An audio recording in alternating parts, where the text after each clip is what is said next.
안녕하세요. 배신의 장미입니다. 오늘은 어느 날 천의 고아가 된 남매가 서로를 의지하며 지내다 새언니가 들어오게 되면서 기구한 팔자가 되어버렸다는 사연. 지금 시작합니다. 저는 50대 여자입니다. 제게는 5살 많은 오빠가 있습니다. 어려서는 부모님 아래에서 나름 다복하게 살았었습니다. 그런데 제가 중학생 때 부모님이 차례로 돌아가시게 되었고 오빠와 단 둘이 남았습니다. 고아였던 두 분이었기에 저희도 천의 고아가 되고 말았습니다. 오빠는 절 위해 서울로 올라가 일자리를 잡았고 저도 오빠와 함께 단칸방에서 살면서 학교를 다녔습니다. 늘 걱정 말라며 절 끌어주는 오빠가 너무 고맙고 든든했어요. 제가 고등학교를 졸업도 전에 오빠는 결혼을 했습니다. 회사에서 만난 새 언니와 식도 없이 살림을 합친 거였지요. 하루아침에 한 집에서 셋이서 살았어요. 새언니는 제게 잘해주지도 않았고 못해주지도 않았습니다. 오빠 둘이 신혼을 즐기고 싶은데 아마도 제가 거슬리는 듯한 그런 느낌이었어요.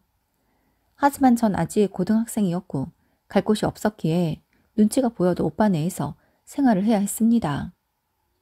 새언니가 오고 얼마지 않아 새언니는 임신을 하였습니다.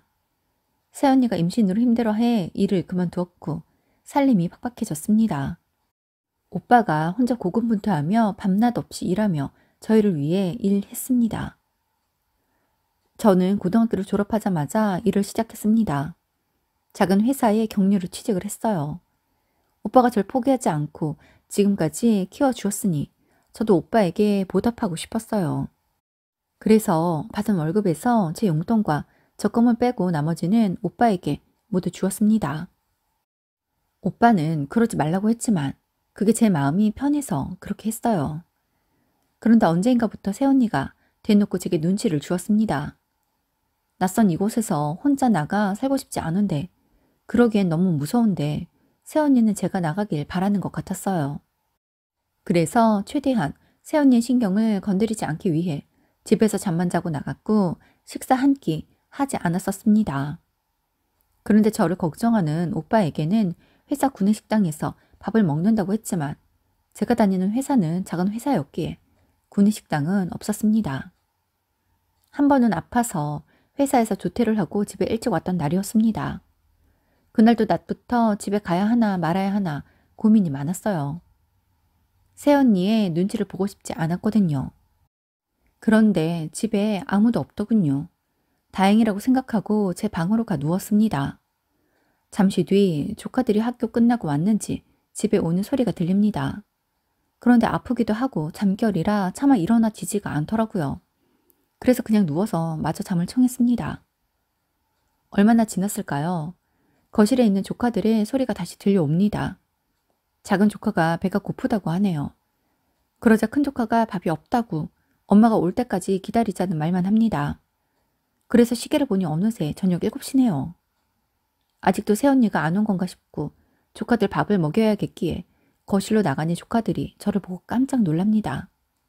쌀부터 씻어서 밥을 짓고 조카들에게 물었어요. 엄마가 어디 가셨기에 아직 안 오시냐고요. 그러자 큰 조카가 하는 말이 맨날 저녁에 새언니가 잘 없다는 겁니다. 그러고 보니 저도 오빠도 매일 밤 10시나 돼서 퇴근을 하고 오니 아이들의 하루를 다 알 수가 없었네요. 당연히 아이들이 새언니의 보살핌 아래 잘 자라고 있다고만 생각했습니다. 그렇게 급히 밥을 해주고 아이들을 챙겼습니다. 그리고는 엄마가 매번 이 시간에 오냐고 하니 그렇다고 하네요. 대체 이유가 뭔지. 그날 밤 9시쯤 새언니가 왔습니다. 새언니는 저를 보더니 귀신이라도 보냐 깜짝 놀랐고 이내 아무렇지 않은 척하며 방으로 들어가 버립니다. 그로부터 얼마 뒤 새언니가 부부싸움 끝에 집을 나갔습니다. 오빠도 새언니가 아이들을 방치한 채 늦은 귀가를 하는 것을 알게 되었어요. 그로 인해 크게 싸우게 되었던 거죠. 알고 보니 새언니는 일을 다니는 것도 아니었고 말로는 친구들을 만나 노는 거라고 했지만 분명 그냥 친구들만 만나는 건 아니었습니다. 바람을 피우는 것 같았어요. 새언니는 제게 오빠한테 자신이 집을 비우는 걸 말한 거냐고 난리를 치더군요. 그리곤 제 뺨을 한 대 때리곤 그 길로 집을 나갔습니다. 하루 아침에 엄마가 없어진 조카들이 너무 불쌍했습니다. 그래서 제가 엄마의 빈자리를 채워주기 위해 매일 출근 전 아이들 아침을 챙겨 먹이고 점심 도시락도 싸주었어요. 한 번은 큰 조카가 밥을 먹다가 고모, 우리 도시락 안 싸줘도 돼. 도시락을? 왜? 너네 점심 어쩌려고? 그냥 컵라면 사서 먹으면 돼. 뭔가 포기한 듯 기운 없이 미안하다는 듯이 말하는 조카를 보니 마음이 짠했습니다. 이 어린 아이들이 무슨 잘못을 했다고 엄마의 부재로 제 눈치를 보는지 모르겠습니다. 새언니는 연락도 되지 않았고 아이들에게도 연락하지 않았습니다. 그랬기에 전 제가 조카들의 엄마라고 생각하고 열심히 키웠어요. 원래 제 회사는 저녁 6시면 끝납니다. 하지만 그간은 새언니 눈치를 보느라 오빠 퇴근 시간에 맞춰 집에 들어갔던 건데 이젠 그럴 필요가 없으니 퇴근하는 대로 집으로 가 조카들을 챙겼습니다. 저녁을 해 조카들을 먹이고 숙제를 봐주고 집을 정리했습니다. 그리고 그날 있었던 얘기들도 들어줬습니다. 당연히 학교 부모 회의나 상담, 운동회에도 제가 모두 직접 갔습니다. 그냥 제 아이라고 생각하고 키웠어요. 다른 거 다 떠나서 내 조카이기도 하지만 오빠가 절 포기하지 않아준 것에 대한 보답이라고 생각했어요. 하루는 오빠가 술을 한잔하고 와서는 제 앞에서 옵니다. 그러면서 아이들을 챙겨주어서 너무 고맙다고. 하지만 제 인생도 있으니 좋은 사람 만나서 결혼하라고. 아이들은 자신의 몫이니 자신이 키우겠다고 합니다. 하지만 오빠는 10시 전에는 집에 오지를 못합니다. 오빠가 하는 일이 그랬어요. 가끔은 출장도 가는데 아직 초등학생인 아이들을 어떻게 둘만 있게 할까요? 저는 그냥 제 운명이라고 생각하고 결혼은 때가 되면 내가 알아서 할 테니 그때까진 그냥 내가 알아서 하겠다고 너무 걱정하지 말라고 했습니다. 오빠는 제게 너무 고맙다고 했습니다. 그 이후 얼마 뒤 오빠는 더 열심히 살아보려고 한다면서 지금 하는 일을 그만두고 지방으로 가 월급이 더 많은 다른 일을 하러 간다고 합니다. 아이들이 자라 점점 들어가는 돈이 많을 테니 일이 들어왔을 때에서 목돈을 벌어두어야 할 것 같다면서요. 그래서 알겠으니 걱정하지 말라고. 지금도 집에서 잠만 자고 나가는데 뭐가 걱정이냐고. 조카들은 제가 잘 키우고 있겠다고 했습니다. 그렇게 오빠는 일을 하러 지방으로 갔고 전 더 큰 책임감에 조카들을 위해 최선을 다했습니다. 오빠는 지방으로 가고 나자 매월 300만 원의 생활비를 보내어 주었습니다. 확실히 더 많은 돈을 버나 봅니다. 그즈음 제게는 만나는 사람이 있었습니다. 하지만 결혼을 염두하지 않았어요. 그 사람과 결혼을 하려고 하기에 제 상황이 여의치 않았습니다. 모두 다 괜찮다고 자신도 저와 같이 다 품을 수 있다던 사람이었지만 이 삶이 결코 쉽지 않다는 것을 알기에 저는 힘든 이별을 고하고 조카들 돌보기에 최선을 다했습니다. 너무 사랑했지만 헤어졌습니다. 그렇게 조카들을 키우다 보니 어느새 제 조카들도 사춘기가 오더군요. 그 사춘기가 참 많이 힘들었습니다. 친구들이랑 싸워오기도 했고 엄마 아빠 없는 아이라는 소리를 들었다며 제게 울분을 토하기도 했습니다. 제가 해줄 수 있는 건 없었어요. 한 달에 한 번 오빠가 올라오긴 했지만 그런 날에도 조카들은 사춘기여서인지 제 방에서 문만 닫고 있을 뿐이었습니다. 오빠가 가까이 있었다면 조카들 케어가 좀 수월했을 것 같은데 정말 어렵더군요. 특히 남자 조카는 정말 더 어려웠어요. 그런데 하루는 여자 조카가 집에 와서 펑펑 웁니다. 그래서 왜 그러냐고 하니 왜 자신은 엄마가 없냐고, 우리 엄마는 어디 있냐고, 고모가 엄마 자리에 있어서 우리 엄마가 돌아오지 않는 거냐고 합니다. 작은 조카가 어려 새언니가 집을 나갔기에 어디부터 어떻게 말해줘야 하나 고민이 되었어요.